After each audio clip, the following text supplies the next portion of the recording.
네, 은혜가 넘치는 하루가 되시기 바라겠습니다. 오늘 말씀은 마가복음 5장 42절에서 43절 말씀입니다. 소녀가 곧 일어나서 걸으니 나이가 12살이라 사람들이 크게 놀라고 놀라거늘 예수께서 이 일을 아무도 알지 못하게 하라고 그들을 많이 경계하시고 이에 소녀에게 먹을 것을 주라 하시니라. 아멘. 이제 오늘 말씀 43절에 보면 예수님이 사람들을 많이 경계하셨다라고 기록합니다. 무엇을 경계하신 것이냐면 이 일을 아무도 알지 못하게 하라. 이렇게 경계하셨습니다. 자, 이 일이 뭐냐면 12살 소녀가 죽은 상태에서 다시 살아난 일이죠. 예수님이 다시 살리신 일입니다. 자, 그런데 예수님은 왜 그렇게 알리지 말라고 경계하신 것일까요? 자, 이런 놀라운 일들은 우리 생각에는 될 수 있으면 많은 사람들에게 알려야 된다고 생각하지 않습니까? 그런데 주님은 아무도 알지 말게 하라. 이렇게 경계하셨다라는 것이죠. 자, 그런데 모든 사람에게 알게 하지 말라라고 하신 것은 아닌 것을 오늘 말씀 자세히 보면 알 수 있는데요. 예수님과 함께 방 안에 있었던 사람들에게는 모든 것을 알게 하셨다라는 거고 보이셨다라는 것입니다. 자, 그러니까 이제 무슨 의미가 됩니까? 믿음이 있는 사람에게는 다 알게 하고 다 보이신다. 이런 말씀이고요. 믿음이 없는 사람들, 예수님을 비웃는 사람들에게는 아무것도 알지 못하게 해라, 알리지 말라, 이렇게 하셨다라는 것이죠. 자, 여기에 담겨 있는 주님의 깊으신 뜻은 무엇인지 오늘 함께 생각하면서 은혜를 나누겠습니다.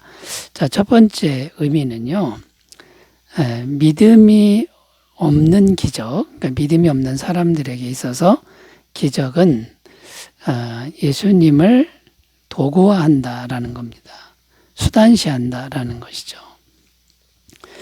믿음이 없는 기적, 곧 예수님을 인격적으로 믿지 않는 사람들에게 있어서 기적은 예수님을 자꾸만 도구화하는 이런 죄를 범하게 만든다라는 겁니다.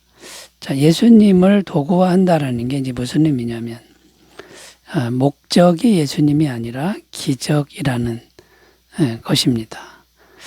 그러니까 기적을 위해서 예수님을 이용하는 것. 이제 이런 의미인데요. 믿음이 없는 사람들, 예수님 믿지 않는 사람들은 기적이 더 중요합니다. 자기들을 위한 기적을 위해서 예수님이라는 분을 이용하는 이렇게 되는 거죠.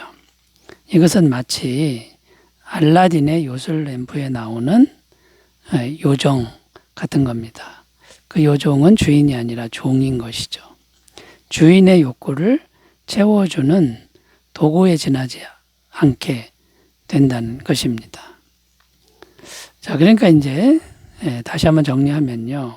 믿음이 없는 사람에게 이 기적을 보여주면 어떻게 되냐면 예수님을 경외하는 믿음으로 나아가기보다는 예수님과의 진실된 믿음으로 나아가지는 못하고 기적에만 집착하게 된다라는 것이죠. 자, 이런 현상을 어디서 찾아볼 수 있냐면 복음서에 보면 오병이의 기적이 나옵니다. 이 보리떡 5개, 생선 2마리로 5,000명, 남자만 5,000명을 먹이고 12강쥐를 남기는 기적을 행하셨습니다. 자, 그 후에 어떻게 되었습니까?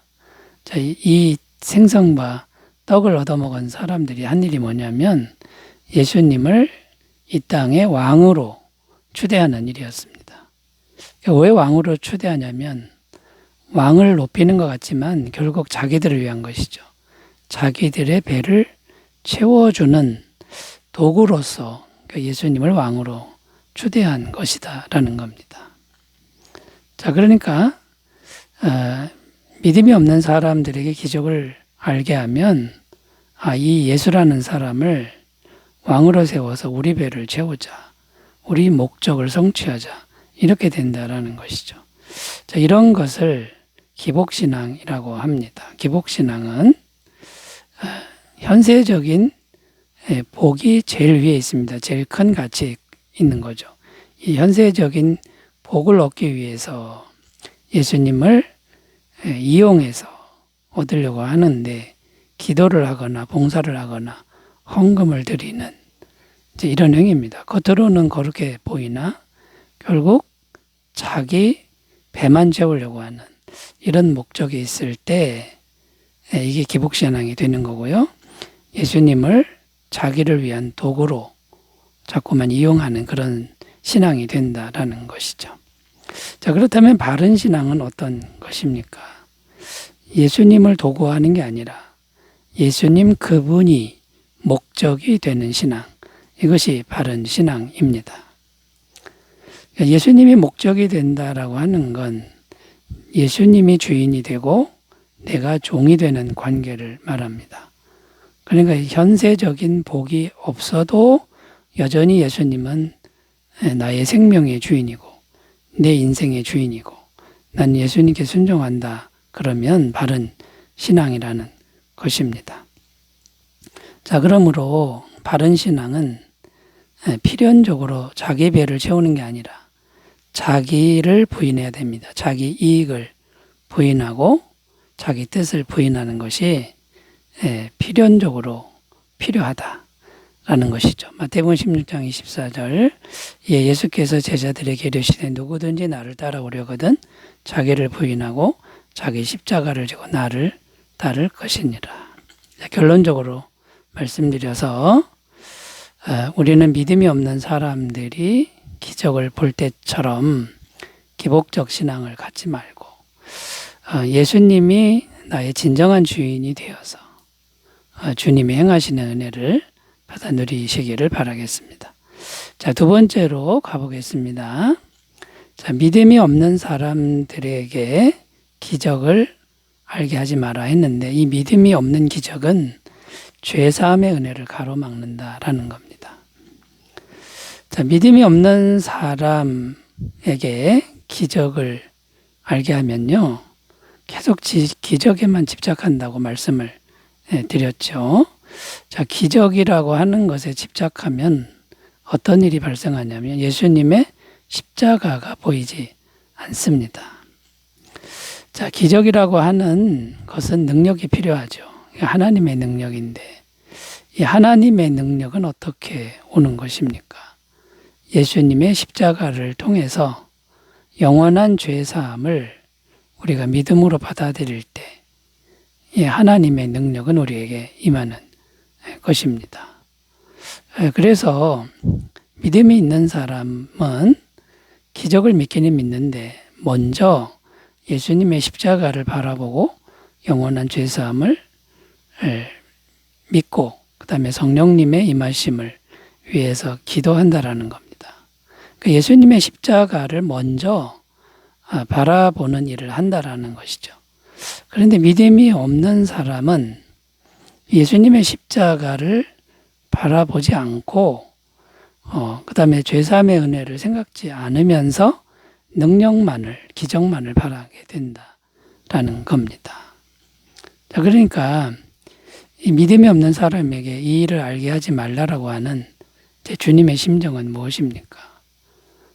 하나님과의 바른 관계가 없는 사람에게 기적을 자꾸 보여주면 이 십자가를 통한 죄사함의 은혜는 영원히 도달하지 못하는 그런 지점이 되기 때문에 알게 하지 말라 이렇게 말씀하셨다라는 것이죠.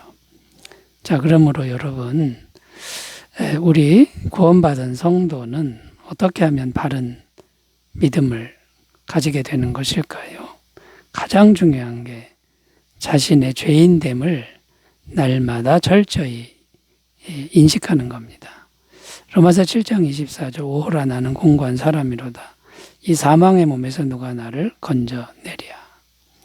그러니까 참 구제불능인 죄인이구나. 이걸 항상 인식하고 그 다음에 영원한 죄사함을 주시는 그 예수님을 계속 바라보는 것이죠. 죄의 사함을 받아야만 성령이 임하시고 능력은 임하신다라는 겁니다. 이 길이 아니면 하나님과의 관계도 열리지 않고 기적도 일어나지 않는다. 이것을 꼭 기억하시는 그런 은혜가 있으시기를 바라겠습니다. 자, 세 번째로 가보겠습니다. 왜 예수님이 이 일을 알게 하지 말라고 하셨을까요? 세 번째는요, 믿음이 없는 기적, 믿음이 없는 사람에게 있어서 기적은 사람을 노예로 만든다라는 겁니다.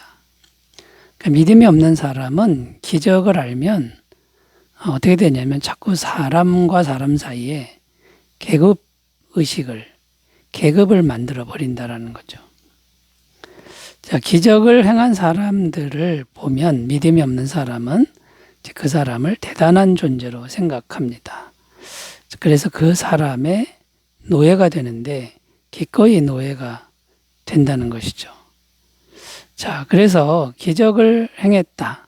그러면 스스로 노예가 되는데 부당한 말을 해도 부당한 요구를 해도 그냥 복종하는, 철저히 복종하는 이런 모습이 되는데, 이런 모습은 바른 그런 인격적 관계가 아니죠. 병든 관계가 된다라는 거고, 또 이것을 이용해서 다른 사람들, 연약한 사람들을 착취하고 억압하는 그런 사람들도 오늘날에는 많다라는 겁니다. 자, 그런데 주님은 어떤 모습을 원하시는 겁니까? 계급을 짓는 것도 아니고 노예로 만드는 것도 아니고 대단한 존재가 되는 것도 아니라는 거죠. 그냥 사랑하고 신뢰하는 인격적 관계, 이것을 주님은 항상 원하신다라는 겁니다.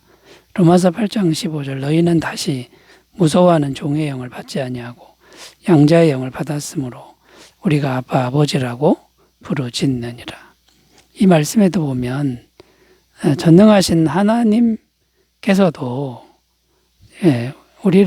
우리와의 관계를 원하시는데 사랑하고 신뢰하는 관계를 원한다. 아빠 같은 관계를 원하는 거지 노예 같은 관계를 원하는 것은 아니다. 이렇게 말씀하고 있는 겁니다. 자, 그리고 우리가 설사 우리를 통해서 우리 자신이 기적을 행했다고 해도요, 우리 자신이 대단한 존재가 아니다라고 생각하는 것을 원하신다라는 거죠. 자, 우리가 기적을 행하는 통로가 되었어도 하나님 앞에서는 이 겸손함을 잃지 않기를 바라신다라는 것이죠. 사도행전 10장 25절, 26절.